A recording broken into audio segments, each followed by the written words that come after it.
ಇವತ್ತು ಬೆಂಗಳೂರು ಉತ್ತರ ಮತ್ತು ಯಲಹಂಕ ತಾಲೂಕ್ ಪಂಚಾಯತ್ ಇಒಗಳ ಸಮ್ಮುಖದಲ್ಲಿ ಇಲಾಖೆ ಎಲ್ಲ ಅಧಿಕಾರಿಗಳ ತ್ರೈಮಾಸಿಕ ಕೆಡಿಪಿ ಸಭೆಯನ್ನು ಸುದೀರ್ಘವಾಗಿ ಅಂದರೆ ಸುಮಾರು 4.5 ಗಂಟೆಗಳು ಹೆಚ್ಚು ಕಾಲ ನಾನು ಮತ್ತು ನಮ್ಮ ವಿಧಾನ ಪರಿಷತ್ ಸದಸ್ಯರಾದಂಥ ಕೇಶವ್ ಪ್ರಸಾದ್ ಅವರು ಮತ್ತು ಎಲ್ಲ ಅಧಿಕಾರಿಗಳ ಜೊತೆಯಲ್ಲಿ ಮಾಡಿದ್ದೀವಿ.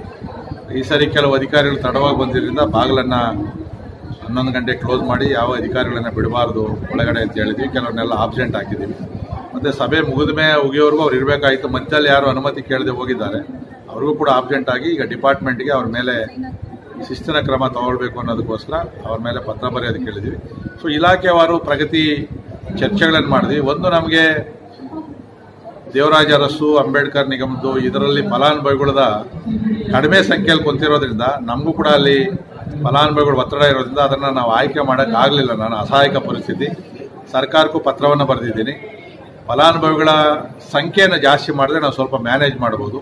ಇಲ್ಲಾಂದರೆ ಸರ್ಕಾರನೇ ಅವ್ರು ಯಾರಿಗೆ ಬೇಕೋ ಅವ್ರ ಫಲಾನುಭವಿಗಳನ್ನು ಅವರೇ ಆಯ್ಕೆ ಮಾಡ್ಕೊಬೋದು. ಸೊ ಅದೊಂದು ನಾವು ಮಾಡಿದ್ವಿ. ಮತ್ತು ಇನ್ನು ಎಲ್ಲ ಇಲಾಖೆಯ ಅಧಿಕಾರಿಗಳು ಕೂಡ ಒಂದಷ್ಟು ಅವ್ರ ಶಕ್ತಿ ಮೀರಿ ಕೆಲಸವನ್ನು ಕೂಡ ಮಾಡಿದ್ದಾರೆ. ಕೆಲವು ಇಲಾಖೆಗಳಿಗೆ ಅನುದಾನದ ಕೊರತೆ ಇದೆ. ಅದನ್ನು ನಾವು ಸರ್ಕಾರದ ಗಮನಕ್ಕೂ ಕೂಡ ಅಸೆಂಬ್ಲಿ ನಡೆದಂಥ ಸಂದರ್ಭದಲ್ಲಿ ಗಮನಕ್ಕೆ ತರ್ತೀವಿ ಅಂತ ಹೇಳಿದ್ವಿ. ಒಟ್ಟಾರೆ ನಮ್ಮ ಅಧಿಕಾರಿಗಳು ಇರೋದರಲ್ಲಿ ಸಮರ್ಥವಾಗಿ ಕೆಲಸವನ್ನು ಮಾಡ್ಕೊಂಡು ಹೋಗ್ತಾ ಇದ್ದಾರೆ. ಯಾರೋ ಕೆಲವರು ಹೊರತುಪಡಿಸಿದ್ರೆ ನಮ್ಮಲ್ಲಿ ಒಂದು ಫ್ಯಾಮಿಲಿ ರೀತಿಯಲ್ಲಿ ಕೆಲಸವನ್ನು ನಾವು ಮಾಡ್ತಾ ಇದ್ದೀವಿ. ಮತ್ತು ಈ ತ್ರೈಮಾಸಿಕ ಸಭೆ ಪ್ರತಿ 3 ತಿಂಗಳಿಗೂ ನಾವು ತಪ್ಪದೆ ಮಾಡ್ತಾ ಇದ್ದೀವಿ.